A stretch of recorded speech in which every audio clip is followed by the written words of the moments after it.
Hello students, this is Bhagirath, Assistant Professor in Commerce and Management, Pandit Jawaharlal Nehru government PG college Faridabad. BCom final के subject entrepreneurship and small scale business के unit number 3 का आज का हमारा topic है managerial roles and functions in a small business, जिसके part 2 में आज हम सीखेंगे ऑर्गेनाइजिंग। तो चलिए शुरू करते हैं।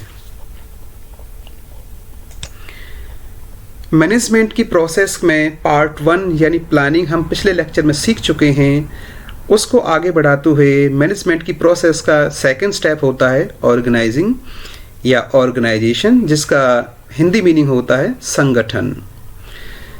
The word organising is derived from the word organism, which means that a unit with many parts and each part of it, even though working independently, has a definite relationship with the main unit।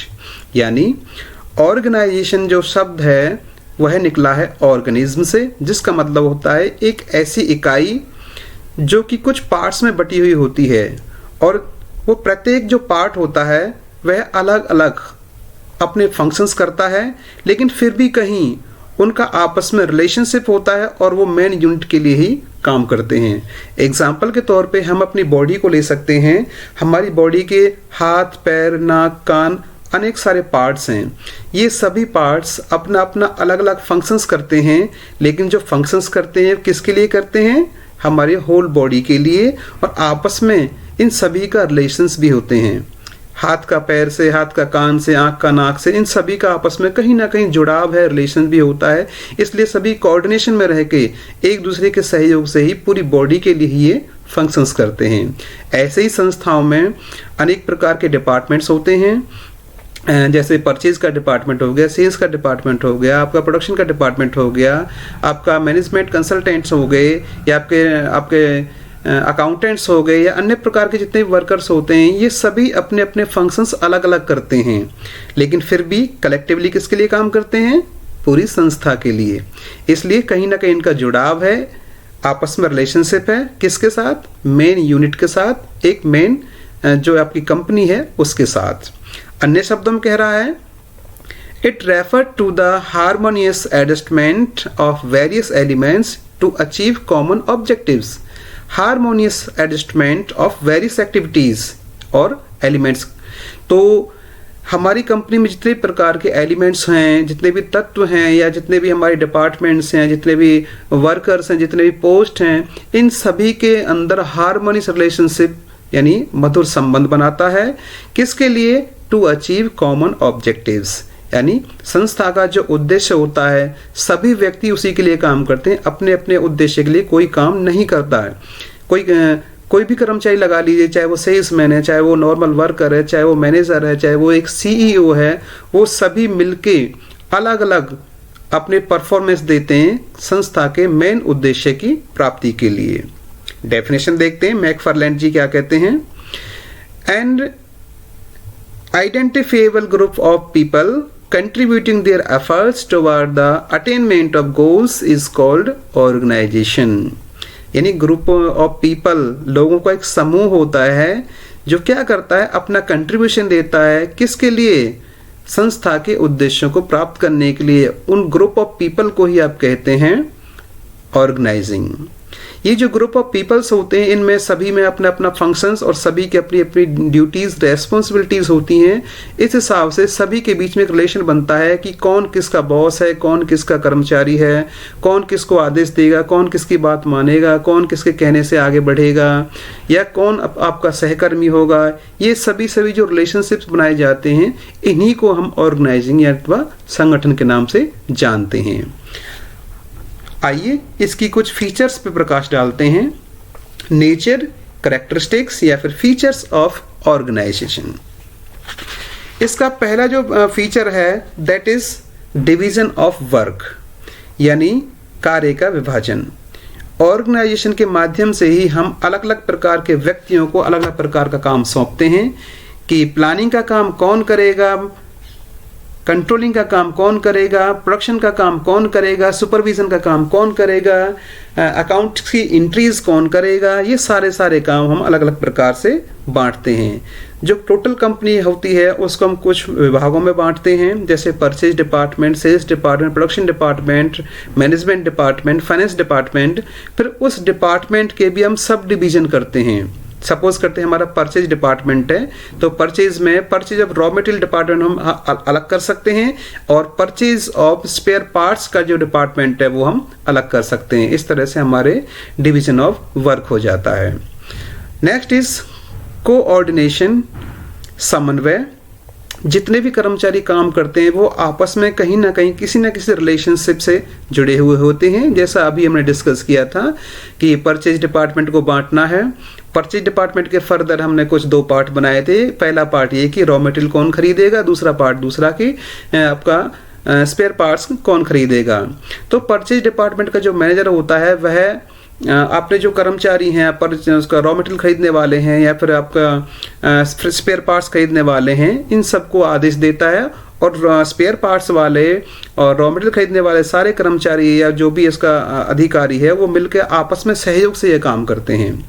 दूसरा, हम purchase department की जो activities होती हैं उसको production department से coordinate किया जाता है, और प्रोडक्शन डिपार्टमेंट की जो एक्टिविटीज़ होती हैं उनको सेल्स डिपार्टमेंट से कोऑर्डिनेट किया जाता है, ताकि तीनों डिपार्टमेंट मिलके अपना काम का निर्वहन करें। अगर तीनों में कोऑर्डिनेशन होता है, समन्वय होता है, आपसी सूझबूझ अच्छी होती है, तो हम आगे से सारे अपने काम को इजीली कर सकते हैं। तो आपस में कोऑर्डिनेशन भी बनाया जाता है ऑर्गेनाइजेशन के माध्यम से। Next one is plurality of person. एक अकेला व्यक्ति कभी ऑर्गेनाइजेशन नहीं कहा जाता। ऑर्गेनाइजेशन तभी बनता है जब एक ग्रुप में बहुत सारे लोग हों, 4 हों, 6 हों, 8 हों, 10 हों, 100 हों, आगे कितने भी हों। अकेले व्यक्ति से कभी भी संगठन नहीं बनता है। यानी जब आपकी व्यक्तियों की संख्या ज़्यादा होती है तो ही आप उनका कार्य का विभाजन करते हैं, जैसा कि हमने इसकी पहली विशेषता में पढ़ा है। यदि एक ही व्यक्ति होगा तो कार्य का विभाजन हो ही नहीं पाएगा, क्योंकि सारे काम उसी को करने पड़ेंगे। इसलिए इसकी तीसरी विशेषता यह है कि इसमें एक नंबर ऑफ पर्सन्स होते हैं, यानी व्यक्तियों का एक ग्रुप होता है। Number 4, common objective. जितने भी कर्मचारी होते हैं एक कंपनी में, एक संगठन में, एक संस्था में, वह सभी एक निश्चित उद्देश्य की प्राप्ति के लिए इकट्ठे किए जाते हैं, और सबका काम अलग अलग होने के बावजूद भी सारे व्यक्ति एक ही दिशा में काम करते हैं, जो आपका मेन कंपनी का ऑब्जेक्टिव होता है उसको प्राप्त करने के लिए। तो इसलिए हम कह सकते हैं कि सभी का उद्देश्य कॉमन होता है। Well defined authority and responsibilities. जब हम कंपनी में संगठन बनाते हैं तो हम डिसाइड करते हैं कि किस व्यक्ति को कौन सी पोस्ट दी जाएगी, कितनी पोस्ट क्रिएट की जाएंगी, कौन किसका बॉस रहेगा, कौन किसका कर्मचारी रहेगा, कौन आदेश देगा, कौन निर्देश देगा, कौन आदेशों का पालन करेगा। इस प्रकार से हम उनका कार्य का विभाजन कर देते हैं, जैसा कि हमने पहले स्टेप में पढ़ा है इसका। तो कार्य विभाजन जब होता है तो किसी विशेष प्रकार के व्यक्ति को कोई विशेष प्रकार का कार्य दे दिया जाता है, लेकिन जैसे ही उसे कार्य दिया जाता है उसकी जिम्मेदारी बनती है, उसका उत्तरदायित्व बनता है कि वह काम को निभाए। लेकिन कार्य को निर्वहन करने के लिए उसे कुछ अधिकार भी चाहिए, इसलिए साथ में उसको हम अधिकार भी देते हैं। तो अधिकार और रेस्पॉन्सिबिलिटी हर किसी की फिक्स होती है कि कौन कौन सा काम किसको करना है, उसके लिए उसके क्या क्या दायित्व रहेंगे, और उन दायित्व को निर्वहन करने के लिए उसके पास क्या अधिकार, क्या शक्ति रहेगी, यह भी हम उसको डिसाइड करते हैं। Next is a structure of relationship. Organisation में सभी व्यक्तियों का आपस में एक ताना बाना बुना जाता है, जिसके अंदर यह परिभाषित किया जाता है कि हमारा आपस में रिलेशन क्या है। मैनेजर का एक कर्मचारी से क्या रिलेशन है, एक कर्मचारी का दूसरे कर्मचारी से क्या रिलेशन है, सुपरवाइजर का कर्मचारी से क्या रिलेशन होगा, एक फोरमैन का कर्मचारी से क्या रिलेशन है। यानी ये जितने भी मैंने नाम लिए, कर्मचारी, फोरमैन, सुपरवाइजर, मैनेजर, ये रिलेशनशिप को ही दर्शाते हैं कि किसका किसके साथ क्या संबंध है। तो जब भी ऑर्गेनाइजेशन बनता है तो इसमें फॉर्मली कुछ रिलेशंस बनाए जाते हैं, और उन फॉर्मल रिलेशंस को ही हम पोस्ट के द्वारा जानते हैं। Next one is universal approach. Organisation या ऑर्गेनाइजिंग उन सभी जगहों पे आप कर सकते हैं जहां भी आपको व्यक्तियों से काम कराना है या काम आपको ग्रुप्स में करना है, या हम कह सकते हैं जहां काम करने वाले अनेक व्यक्ति होते हैं वहां पे ऑर्गेनाइजेशन होता है। यह ज़रूरी नहीं कि आपका कंपनी बड़ा हो या छोटा हो या प्रोडक्शन का हो या किसी अन्य प्रोसेस का हो, यह सभी प्रकार की कंपनियों में या सभी प्रकार के बिजनेस में बनाया जाता है। अ डायनेमिक प्रोसेस क्या कहता है कि जो ऑर्गेनाइजेशन होती है, organisation is related to people and the knowledge and experience of the people undergo a change. यानी जो ऑर्गेनाइजेशन होती है उसमें व्यक्ति ही काम करते हैं और व्यक्तियों का जो नॉलेज होता है, जो एक्सपीरियंस होता है, उनका स्किल्स जो होता है वो चेंज होता रहता है। उसी हिसाब से उनका प्रमोशंस भी होते हैं, डिमोशंस भी होते हैं और कई बार कंपनी में कोई यूनिट बंद भी करनी पड़ जाती है, कोई एक्स्ट्रा यूनिट भी लगाना होता है। तो ऐसे समय में हमें अपने संगठन ढांचे में चेंज भी करना होता है और इस प्रकार से हम गति भी करते रहते हैं। तो कह सकते हैं कि हमारा जो ऑर्गेनाइजेशन है वो एक डायनेमिक प्रोसेस से निकल के जाता है। तो यह कुछ फीचर्स, कुछ विशेषताएं। उसके बाद हम देखते हैं स्टेप्स इन ऑर्गेनाइजेशन, यानी प्रोसेस क्या है इसका, कौन कौन से स्टेप्स से ये गुजरता है। जब भी आप कंपनी में ऑर्गेनाइजेशन कर रहे हैं तो आपको किन किन चरणों से गुजर के इसको कंप्लीट करना है। तो पहला है कंसिडरेशन ऑफ ऑब्जेक्टिव्स। आप जब भी किसी कंपनी, जब भी किसी संस्था में अपना एक अच्छा संगठन ढांचा बनाने के लिए जा रहे हैं तो सबसे पहले आपका स्टेप होता है कि आप अपनी कंपनी के ऑब्जेक्टिव्स फिक्स करें। आप किस उद्देश्य से कंपनी में व्यक्तियों को इकट्ठा कर रहे हैं, आप कौन सा काम करने वाले हैं, आपके टारगेट्स क्या हैं, आपके गोल्स, ऑब्जेक्टिव्स क्या हैं, आप सबसे पहले उनको कंसीडर करिए, उनकी लिस्ट बनाइए और जो भी आपके टॉप मोस्ट है उनको इकट्ठा करके उनका सभी पहलुओं पर ध्यान दे के उनको फिक्स कर लीजिए। उसके बाद आगे बढ़ते हैं। Identification of activities. उस उद्देश्य की प्राप्ति के लिए जो आपने पहले स्टेप में फिक्स किए हैं उसके लिए आपको कौन कौन से काम करने पड़ेंगे। क्या आपको प्रोडक्शन करना पड़ेगा? प्रोडक्शन करना पड़ेगा तो कौन कौन सी चीज कैसे कैसे आपको प्रोडक्शन करनी पड़ेगी, इन उसका एक लिस्ट बनाए कि आपको कौन कौन सी एक्टिविटीज करनी पड़ेंगी। आपको परचेज करना पड़ेगा या सिंपली आपको माल मैन्युफैक्चर भी करना पड़ेगा, आपको सेल करना पड़ेगा, या कौन कौन से प्रोसेस आप करने वाले, कौन कौन से एक्शंस आप करने वाले हैं, इनकी एक लिस्ट बनाई जाती है। उसके बाद नंबर 3 स्टेप पे हम आते हैं ग्रुपिंग ऑफ एक्टिविटीज। एक जैसे जगह पे की जाने वाली एक्टिविटीज का एक ग्रुप बना लीजिए। यानी जितनी प्रकार की एक्टिविटीज आपने सेकंड स्टेप में आइडेंटिफाई की है वो सब फैली हुई हैं, अब उनको एक ही जैसी प्रकृति के अनुसार एक जगह पे फिक्स करिए। हम एग्जाम्पल के तौर पे कह सकते हैं कि सपोज करते हैं आपका एक डिपार्टमेंट है, परचेज डिपार्टमेंट, और उसके अंदर 2 एक्टिविटीज हम ले रहे हैं। एक तो एक्टिविटी ऐसी कि रॉ मटेरियल को खरीदना और दूसरा स्पेयर पार्ट्स यानी बना बनाया माल खरीदना। यानी खरीदने का जो भी काम है, चाहे वो रॉ मटेरियल है चाहे वो बना बनाया सामान हम लेते हैं, वो काम परचेज डिपार्टमेंट ही करेगा। तो 2 एक्टिविटीज का हमने ग्रुप बना के उस ग्रुप को असाइन कर दिया, किसको? परचेज डिपार्टमेंट को। तो इस तरह से हम सेल्स का भी कर सकते हैं, इस तरह से हम प्रोडक्शन का भी कर सकते हैं, इस तरह से हम मैनेजमेंट के टास्क का भी कर सकते हैं। तो ऐसे करके जो सेम नेचर वाली एक्टिविटीज होती हैं उनको एक ग्रुप में कलेक्ट करके किसी पर्टिकुलर डिपार्टमेंट को असाइन कर दी जाती हैं, जिससे कि हमारे स्ट्रक्चर में आसानी हो जाती है। Next is assigning of duties and responsibilities. जिस ग्रुप को हमें काम देना है उसे हम काम सौंपते हैं, लेकिन साथ में उसको हम रेस्पॉन्सिबिलिटी भी सौंपते हैं। यानी एक्टिविटीज डिसाइड करने के बाद हम डिसाइड करते हैं कि किस व्यक्ति को कौन सा काम सौंपना है, और उसे काम जब सौंपा जाता है तो काम सौंपते ही उसकी जिम्मेदारी बनती है, उसकी रेस्पॉन्सिबिलिटी बन जाती है कि वह काम को करे। लेकिन काम का निर्वहन वह व्यक्ति तब तक नहीं कर पाएगा जब तक उसके पास उचित मात्रा में अधिकार नहीं दिए जाएंगे। तो जैसे ही उसको हम रेस्पॉन्सिबिलिटी देते हैं, साथ में उसको काम पर करने के लिए कुछ अधिकार भी दे देते हैं। तो ऐसा हम कहते हैं कि अधिकार और उत्तरदायित्व दोनों साथ साथ ही चलते हैं। आगे डेलीगेशन ऑफ अथॉरिटीज। जब हम ड्यूटीज और रेस्पॉन्सिबिलिटी सौंप देते हैं तो उसे करने के लिए हमने अधिकार दे दिए जाते हैं, और अधिकार जो होते हैं वह ऊपर से नीचे की तरफ गति करते हैं। यदि टॉप लेवल का जो मैनेजर है वो अपने काम का कुछ हिस्सा अपने अधिकारी निचले वर्ग को देता है और साथ में कुछ अधिकार भी उसको दे देता है, तो उसको बोला जाता है डेलीगेशन ऑफ अथॉरिटीज़। यह इसलिए होता है क्योंकि जो टॉप लेवल के मैनेजर्स होते हैं उनके पास कार्य का बर्डन बहुत ज़्यादा होता है, और सेंट्रलाइज अगर वो मैनेजमेंट करते हैं तो उतना ज़्यादा उसके बहुत ज़्यादा नुकसान भी होते हैं। इसलिए कुछ अधिकार हम अपने सबऑर्डिनेट्स को भी सौंप देते हैं, तो उसी को बोला जाता है डेलीगेशन ऑफ अथॉरिटीज़।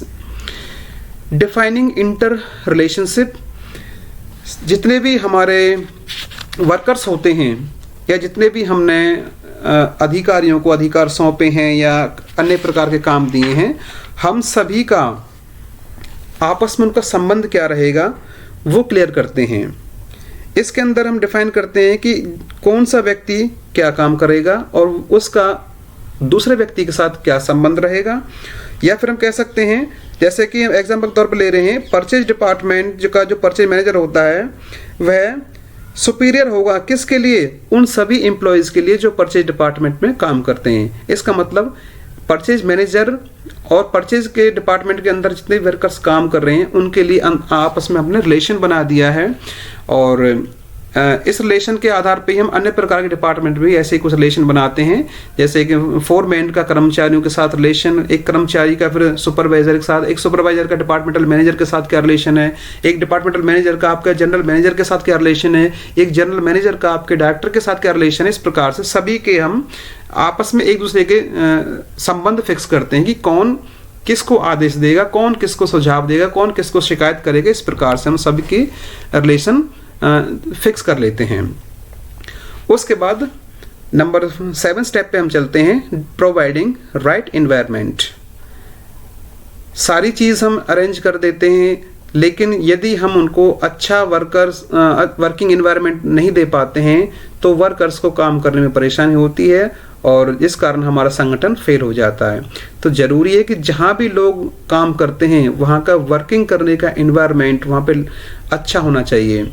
अच्छी लाइटिंग हो, प्रदूषण मुक्त हो, या अच्छी फ्रेश एयर वहाँ पे आए, वहाँ पे धूल मिट्टी ना हो। यानी वर्कर्स जहाँ पे काम करते हैं, व्यक्ति जहाँ पे काम कर रहा है, उसके बैठने का, काम करने का जो स्थान है वह बिल्कुल राइट एनवायरनमेंट होना चाहिए। यानी अकॉर्डिंग टू योर प्रोडक्शन, आपका जिस प्रकार का प्रोडक्शन आप करना चाहते हैं, जिस प्रकार की एक्टिविटीज़ में वो व्यक्ति लगा पड़ा है, उसके अकॉर्डिंग उसका एनवायरनमेंट अच्छा होना चाहिए, ताकि वो बिना किसी रुकावट के, बिना किसी परेशानी के अपने काम को कर सके।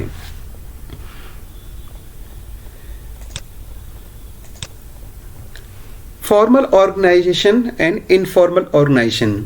हमने ऑर्गेनाइजेशन का मीनिंग पढ़ा, कुछ उसकी विशेषताएं पढ़ी हैं और जाना है कि एक ऐसे व्यक्तियों का ग्रुप जो कंपनी के उद्देश्यों के लिए आगे बढ़ते हैं, इकट्ठे होते हैं, काम करते हैं, उनको हम ऑर्गेनाइजेशन बोलते हैं। यह ऑर्गेनाइजेशन 2 प्रकार का हो सकता है, फॉर्मल ऑर्गेनाइजेशन एंड इनफॉर्मल।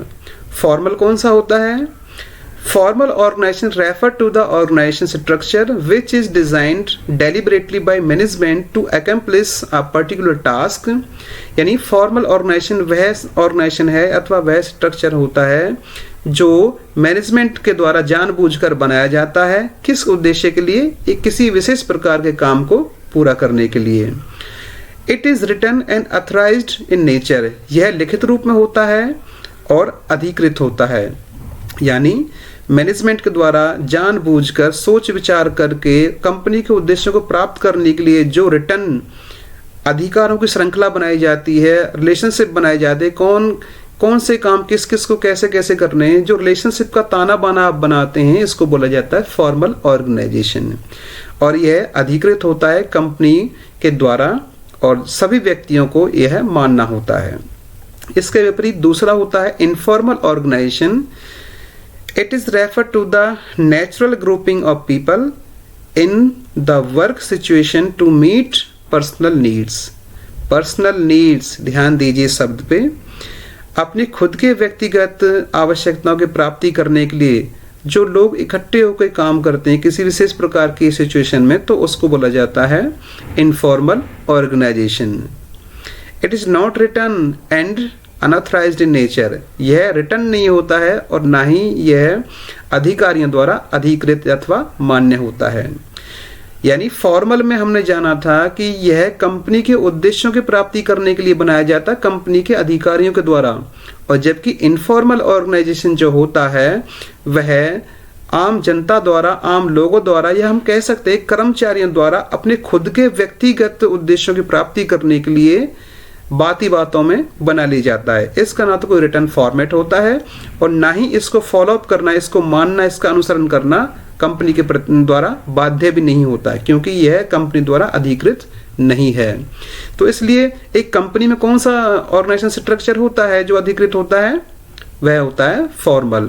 यानी जो भी कंपनी में पोस्ट क्रिएट की जाती हैं, जो भी कार्य का विभाजन किया जाता है, वर्क बांटा जाता है, अधिकार उत्तरदायित्व दिए जाते हैं, वह फॉर्मल ऑर्गेनाइजेशन के माध्यम से दिए जाते हैं। और फॉर्मल ऑर्गेनाइजेशन ही ऐसा ऑर्गेनाइजेशन है जो कंपनी को सक्सेस की ओर ले जाता है। फॉर्मल ऑर्गेनाइजेशन स्ट्रक्चर एक कंपनी में कंपनी के आकार, कंपनी के प्रकार, कंपनी के अंदर की जाने वाली एक्टिविटीज के अकॉर्डिंग, या कंपनी के जो टास्क हम करते हैं, या हमारे जो भी गोल्स होते हैं, उनके अकॉर्डिंग हमारे जो फॉर्मल ऑर्गेनाइजेशन चार्ट हैं या स्ट्रक्चर हैं वो अन्य कई प्रकार से हो सकते हैं। जिसमें पहला है लाइन ऑर्गेनाइजेशन, फंक्शनल ऑर्गेनाइजेशन, उसके बाद लाइन एंड स्टाफ ऑर्गेनाइजेशन। यह लाइन ऑर्गेनाइजेशन और फंक्शनल ऑर्गेनाइजेशन दोनों का सम्मिलित रूप होता है। And lastly committee organisation. तो यानी ये 4 प्रकार के फॉर्मल ऑर्गेनाइजेशन किसी कंपनी में हो सकते हैं। अब ये डिपेंड करता है कंपनी पे कि इनमें से वह कौन सा ऑर्गेनाइजेशन बनाती है। अगर कंपनी आपकी बड़ी है तो इनके सारे रूप आपको देखने को मिल सकते हैं, और या फिर छोटी है तो उनमें से कोई 1 या 2 आपको मिल सकते हैं। तो नेक्स्ट लेक्चर में हम सीखेंगे फॉर्मल ऑर्गेनाइजेशन स्ट्रक्चर के जो फॉर्म्स हैं, जो टाइप्स हैं, उनको 1 by 1, जैसे line, functional, line staff and committee. इनको हम एक एक करके आगे सीखेंगे। तो आज इस लेक्चर में इतना ही। मिलते हैं अगले लेक्चर में, तब तक के लिए साइनिंग आउट। नमस्ते।